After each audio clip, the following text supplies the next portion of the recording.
Goodnight Stories for Rebel Girls.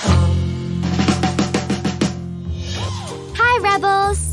This is Goodnight Stories for Rebel Girls, the interview. I'm your host, Jayla Nicholas, and today we're talking to Rebeca Lane. She narrated the story of Guatemalan human rights activist and Nobel Peace Prize winner, Rigoberta Menchú. If you haven't heard that amazing episode, be sure to go back and give it a listen.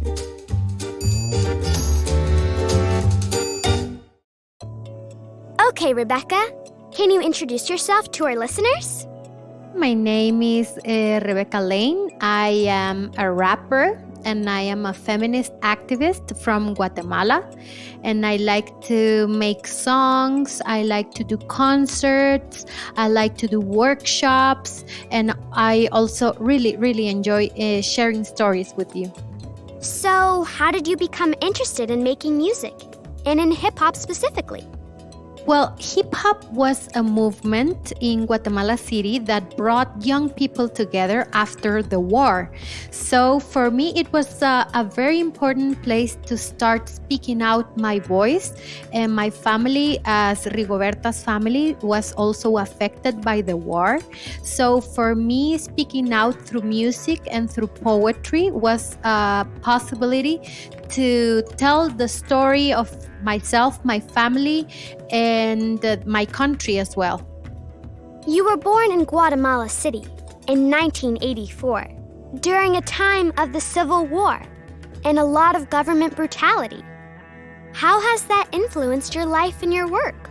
Well, I think for all of the people who's alive right now in Guatemala, the war has affected who we are. We are still grieving a lot. There are a lot of healing processes pending. And I think that for me, art has been a tool for healing for myself and for my family, because during the war, we had to stay silent about our suffering and about the people we lost.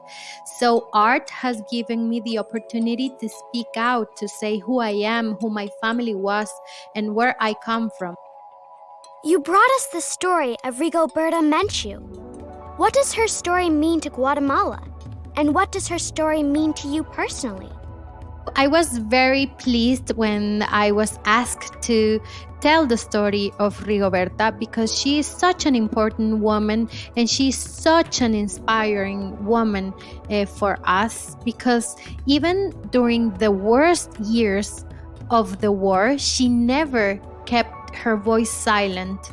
So her bravery and the way she got through all the sad parts of her history is very inspiring for all of us women. And she still faces this violent, misogynist, and racist society, and she still stands up and she still tells what's going on in Guatemala. So she's not only a historical rebel woman, she is someone who right now is doing something. So she still is inspiring us.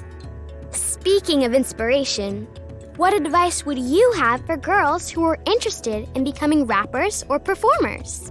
If I could tell Rebeca from 6-year-old that she would once be a singer and actually dedicate her life to sing, I wouldn't believe myself. So I think it's really important to believe yourself, to keep on studying, and to surround yourself by people who believe in you.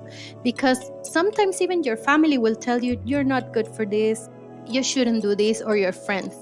But those opinions shouldn't affect what you feel about yourself. So get yourself surrounded by people who will believe in you and will help you get whatever you want to get. That sounds like great advice. So, Rebeca, if you could go back to when you were a kid and give yourself some advice, what would it be? I will tell young Rebeca to stay out of a toxic relationship with boys. And I will also tell her to trust her friends because when I was really young, I got into this abusive relationship with a boy, and I was really young. I was 15 years old, and all my friends warned me about this, and my family warned me about this, but I was so in love and so naive. And so I think we need to hear out when people who love us tell us to stay aware of how we are losing ourselves into our relationships. So love and loving relationships, friendships, having a boyfriend or a girlfriend shouldn't be something to suffer about. And finally, what makes you a rebel girl? I was raised in a Catholic school, so they always taught me women have to be humble and silent and not take up space, and that no one cared about what I had to say, that all I had to be was a good girl and behave very well and not be rebellious or make trouble. So I think what makes me a rebel girl is that even though I was taught that a perfect woman was like that, instead I chose to be myself, and I am loud, and I like to get in trouble for the right reasons, and I like to be myself. I like to dress the way I like to speak the way I like to speak. So being myself in a world where they want women to be just one way, I think it's being a rebel girl. Yes! Thank you, Rebecca. And thank you for listening.